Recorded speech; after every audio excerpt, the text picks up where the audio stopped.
kasih atas kesempatannya. Kami dari kelompok beruang akan mempresentasikan mengenai bab Activity Based Management atau ABM. Adapun anggota dari kelompok kami yaitu yang pertama ada saya sendiri, Sylvia Dian Arsiani dengan NIM 2019-310195. Kemudian ada Risma Novita dengan NIM 2019-310304. Kemudian ada Rofi Romadoni dengan NIM 2019-310322, dan yang terakhir ada Aulia Naura dengan NIM 2019-310334. ABM atau Activity Based Management adalah pengelolaan aktivitas untuk meningkatkan nilai atau value yang diterima oleh pelanggan dan untuk meningkatkan laba melalui peningkatan nilai atau value tersebut. Fungsi ABM yang pertama yaitu meningkatkan nilai yang diterima oleh pelanggan dari setiap aktivitas yang dilakukan. Kemudian yang kedua, menentukan aktivitas perusahaan yang merupakan aktivitas value added dan aktivitas non-value added. Kemudian yang ketiga adalah meningkatkan value added activity dan mengurangi bahkan menghilangkan non-value added activity. ABM atau Activity Based Management. Tujuan Activity Based Management yaitu yang pertama, memperbaiki nilai yang diterima oleh pelanggan, kemudian memperbaiki laba dengan memberikan nilai pelanggan. ABM model komponen. Yang pertama ada just in time atau JIT, kemudian yang kedua ada strategic planning, kemudian ada activity accounting, life cycle management, performance management, kemudian ada investment management, continuous improvement, kemudian ada benchmarking, kemudian ada target costing, dan yang terakhir ada customer value analysis. ABM memiliki keunggulan. Yang pertama yaitu mengukur aktivitas proses dan aktivitas bisnis kunci dan mengidentifikasi bagaimana proses dan aktivitas tersebut dapat diperbaiki untuk menurunkan biaya dan meningkatkan value pelanggan. Kemudian yang kedua ada memperbaiki fokus manajemen dengan cara mengalokasikan sumber daya untuk menambah nilai aktivitas nilai kunci pelanggan, kunci produk, kunci dan metode untuk memperbaiki keunggulan kompetitif pada usaha.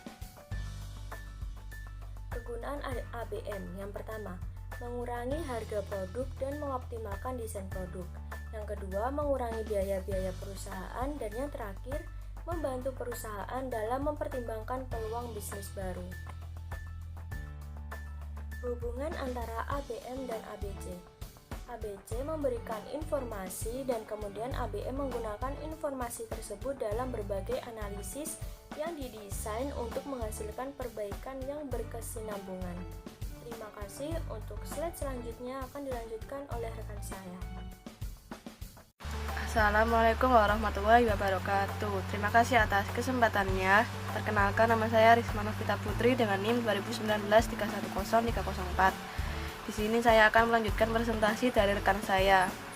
Yang pertama yaitu saya akan menjelaskan ABM two-stage metodologi yang terdiri dari profitability view atau pandangan ABM yang bertujuan untuk menyempurnakan keakuratan penelusuran biaya pada objek-objek biaya dengan cara yang pertama, sumber daya yang diperoleh dari G or L data diidentifikasi dan sumber daya tersebut menjadi pemicu biaya untuk menemukan biaya penelusuran biaya-biaya dari sumber daya tersebut pada aktivitas-aktivitas yang akan dilakukan dan ditemukan biaya-biaya aktivitas, pembebanan biaya-biaya aktivitas tersebut pada produk dan pelanggan, dan dapat ditentukan biaya produk dan keuntungan yang diperoleh.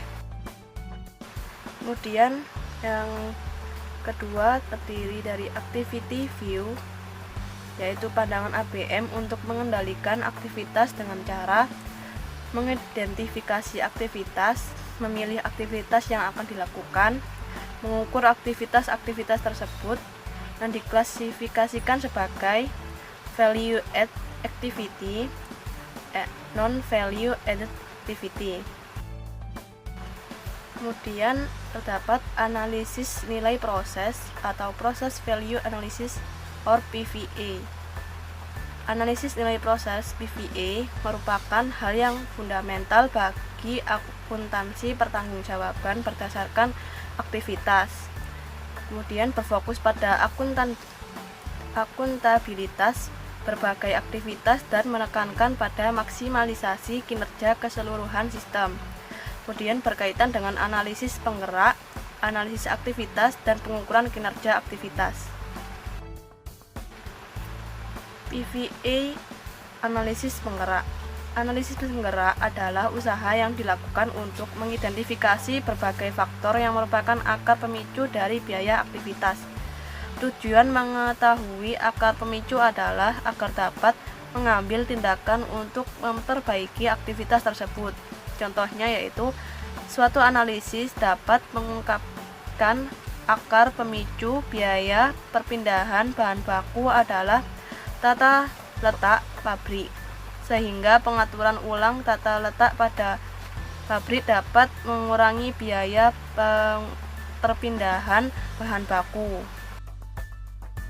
PVA analisis aktivitas. Analisis aktivitas adalah proses untuk mengidentifikasi, menjelaskan, dan mengevaluasi berbagai aktivitas yang dilakukan perusahaan. Analisis aktivitas harus menunjukkan 4 hasil, yaitu yang pertama, aktivitas apa saja yang dilakukan, kemudian yang kedua, berapa banyak orang yang melakukan aktivitas tersebut, kemudian yang ketiga, waktu dan sumber daya yang dibutuhkan untuk melakukan berbagai aktivitas, kemudian yang keempat, penilaian atas nilai aktivitas bagi perusahaan. PVA analisis aktivitas. Aktivitas dapat diklasifikasikan atas yang pertama, aktivitas bernilai tambah, yang kedua, aktivitas tak bernilai tambah. Sekian presentasi dari saya. Untuk selanjutnya akan dijelaskan oleh rekan saya. Terima kasih. Wassalamualaikum warahmatullahi wabarakatuh. Terima kasih atas kesempatannya. Saya Rofi Ramadhani dengan NIM 2019-310-322. Di sini saya akan menjelaskan tentang aktivitas bernilai tambah, yaitu aktivitas yang dibutuhkan untuk dapat bertahan dalam bisnis. Terdiri atas 1. Aktivitas bernilai tambah berdasarkan peraturan, yaitu aktivitas yang disyaratkan untuk memenuhi aturan hukum. Untuk yang kedua, yaitu aktivitas discretionary, yaitu aktivitas yang bernilai tambah jika secara simultan memenuhi syarat, seperti aktivitas yang menghasilkan perubahan kondisi. Yang kedua, perubahan kondisi yang tidak dapat dicapai melalui aktivitas sebelumnya. Yang ketiga, aktivitas yang memungkinkan berbagai aktivitas lainnya dilakukan. Contohnya yaitu ada aktivitas pemotongan pipa pada pabrik silinder hidrolik. Aktivitas tak bernilai tambah adalah suatu aktivitas selain aktivitas yang paling penting untuk tetap bertahan dalam bisnis, sehingga dipandang tidak perlu. Dapat diidentifikasikan dari ketidakmampuannya memenuhi salah satu dari 3 syarat aktivitas bernilai tambah. Contohnya yaitu pengerjaan ulang karena produk cacat. Biaya tak bernilai tambah adalah berbagai biaya yang disebabkan oleh aktivitas tak bernilai tambah atau kinerja tidak efisien dari aktivitas bernilai tambah. Pengurangan biaya. Tujuan analisis aktivitas adalah eliminasi pemborosan untuk mengurangi biaya.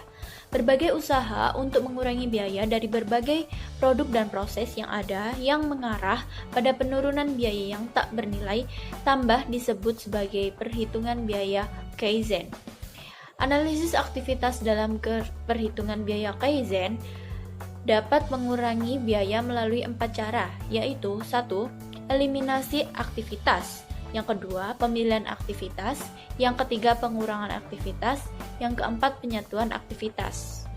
Ukuran keuangan untuk efisiensi aktivitas adalah untuk menilai seberapa baik berbagai aktivitas dan proses dilakukan untuk memperbaiki profitabilitas. Terdapat dalam bentuk keuangan dan non-keuangan.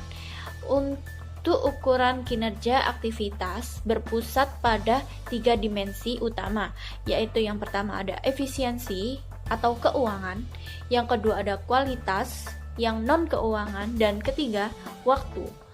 PVA, pengukuran kinerja aktivitas. Ukuran keuangan untuk efisiensi aktivitas meliputi yang pertama, laporan biaya bernilai tambah dan tak bernilai tambah. Yang kedua, tren dalam laporan biaya aktivitas. Yang ketiga, penetapan standar Kaizen atau perbaikan yang direncanakan untuk periode masa datang. Yang keempat, benchmarking atau identifikasi berbagai peluang perbaikan aktivitas. Yang kelima, perhitungan biaya siklus hidup. Perhitungan biaya berlanggan dan pemasok berdasarkan aktivitas. Pengetahuan tentang biaya pelanggan dan pemasok dapat menjadi informasi penting untuk memperbaiki profitabilitas perusahaan. IBC or Activity Based Costing dapat digunakan untuk menentukan keakuratan biaya pelanggan dan pemasok. Assalamualaikum warahmatullahi wabarakatuh. Terima kasih atas kesempatannya. Perkenalkan, nama saya Aulia Naura dengan NIM 2019 310334. Di sini saya akan melanjutkan presentasi dari rekan saya dan akan sedikit membahas tentang perhitungan biaya pelanggan berdasarkan aktivitas. Perhitungan tersebut dilakukan dengan cara yang sama dengan biaya produksi yang dibebankan pada produk, yaitu yang pertama ada aktivitas yang digerakkan pelanggan, diidentifikasikan dan dimasukkan dalam daftar kamus aktivitas. Contoh aktivitas tersebut adalah memasukkan pesanan, mengambil pesanan, mengirim, melakukan tindakan penjualan, dan mengevaluasi kredit klien. Yang kedua, biaya sumber daya yang dibebankan pada aktivitas. Yang ketiga, ada biaya aktivitas dibebankan kepada setiap pelanggan. Perhitungan biaya pemasok berdasarkan aktivitas. Yang pertama, perhitungan tersebut dapat membantu manajer mengidentifikasikan biaya sebenarnya dari pemasok. Yang kedua, perhubungan dengan pemasok mengikuti pola yang sama dengan perhitungan biaya pelanggan dan perhitungan harga pokok produk ABC. Yang ketiga, contoh dari aktivitas yang digerakkan pemasok adalah aktivitas pembeli, menerima, dan memeriksa barang yang datang. Kemudian Activity Based Management yang disingkat ABM yang memiliki pengertian ABM adalah pendekatan terpadu dan menyeluruh yang memfokuskan perhatian manajemen pada aktivitas yang dilakukan. Tujuan dari ABM adalah meningkatkan nilai pelanggan dan laba yang diperoleh karena memberikan nilai tersebut. Kegagalan implementasi ABM. Ada beberapa faktor kegagalan implementasi ABM, yaitu yang pertama, kurangnya dukungan dan manajemen tingkat atas. Yang kedua, adanya penolakan untuk perubahan. Yang ketiga, kurangnya keahlian menggunakan informasi aktivitas yang baru. Dan yang terakhir, ada kegagalan dalam mengintegrasikan sistem ABM dan akuntansi pertanggungjawaban. Akuntansi pertanggungjawaban adalah alat fundamental untuk pengendalian manajemen yang ditentukan melalui 4 elemen penting, yaitu pemberian tanggung jawab, pembuatan ukuran kinerja atau benchmarking, pengevaluasian kinerja, dan pemberian akuntansi pertanggungjawaban berdasarkan keuangan.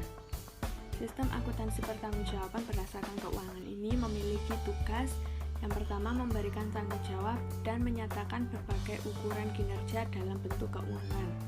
Kemudian diterapkan pada perusahaan yang beroperasi dalam lingkungan stabil, proses terstandarisasi dan tekanan persaingan. Akuntansi pertanggungjawaban berdasarkan aktivitas.